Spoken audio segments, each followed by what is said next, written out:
আপনারা জানেন যে এই ঢাকা শহরে এখন নোংরা ময়লা আবর্জনা চারদিকে ছেয়ে গিয়েছে। আমরা আজকে এখানে এই কার্যক্রম করার মাধ্যমে আমাদের মূল উদ্দেশ্য, মূল লক্ষ্য হচ্ছে জনগণের মাঝে একটা সচেতনতা তৈরি করা। আসলে আমরা যতই নিজেরা এইভাবে ক্লিন ঢাকা কর্মসূচি পালন করি না কেন, আমরা যদি নিজেরা সচেতন না হই, আমাদের শহরকে আমরা পরিষ্কার পরিচ্ছন্ন রাখার জন্য যদি নিজেরা সতর্ক না হই, তাহলে আমরা আমাদের এই শহরকে কোনোদিনও একটা বাসযোগ্য এবং দূষণমুক্ত, পরিষ্কার এবং স্বাস্থ্যকর নগরী হিসেবে গড়ে তুলতে পারবো না। আমাদেরকে নিজেদের অভ্যাস পরিবর্তন করতে হবে। আমাদের আজকের মাননীয় প্রধানমন্ত্রী দেশনায়ক জনাব তারেক রহমান ক্লিন ঢাকা কর্মসূচির ঘোষণা দিয়েছেন। তার মাধ্যমে আমরা যারা সকলে নির্বাচিত জনপ্রতিনিধিরা রয়েছি, আমরা যার যার এলাকায় যার যার অবস্থান থেকে এবং সকল আমাদের বিএনপি এবং সকল অঙ্গ সহযোগী সংগঠনের নেতৃবৃন্দ যার যার অবস্থান থেকে এই ক্লিন ঢাকা কর্মসূচি পালনের মাধ্যমে আমাদের শহরকেও আমরা পরিষ্কার করতে চাই।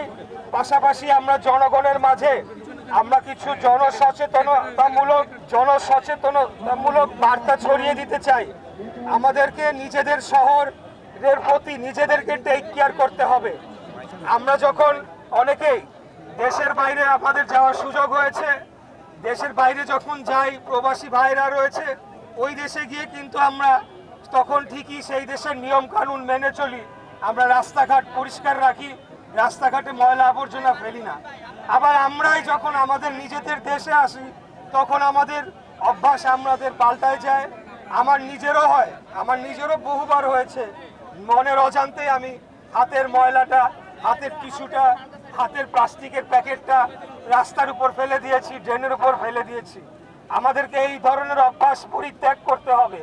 আমাদেরকে নির্দিষ্ট স্থানে ময়লা আবর্জনা এগুলা ফেলার জন্য আমাদেরকে সবসময় সতর্ক থাকতে হবে। প্রয়োজনে আমাদের নিজেদের ময়লাটুকু আমরা আমাদের পকেটে ধরে রাখবো, কিন্তু রাস্তায় ফেলবো না। সেটার জন্য আমাদের দীর্ঘমেয়াদে বর্জ্য ব্যবস্থাপনায় একটা পরিবর্তন আনারও প্রয়োজন রয়েছে বলে আমি মনে করি। সেজন্য আমাদের সরকারকেও আগামী দিনে উদ্যোগী ভূমিকা নিতে হবে এবং আমরা নিব ইনশাল্লাহ। আমরা সবখানে ডাস্টবিনের ব্যবস্থা সহ বিভিন্ন জায়গায় আপনারা জানেন যে মলমূত্র ত্যাগ করা হয়, এটা আমাদের একটা বাজে অভ্যাস, আমাদের একটা বাজে সংস্কৃতি।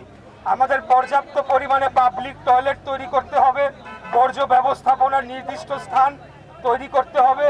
সেটার জন্য আগামী দিনে সিটি কর্পোরেশন সহ সংশ্লিষ্ট সকল কর্তৃপক্ষকে উদ্যোগী ভূমিকা নেওয়ার জন্য আমরা প্রয়োজনীয়ভাবে আমরা দিক নির্দেশনা দেব ইনশাআল্লাহ।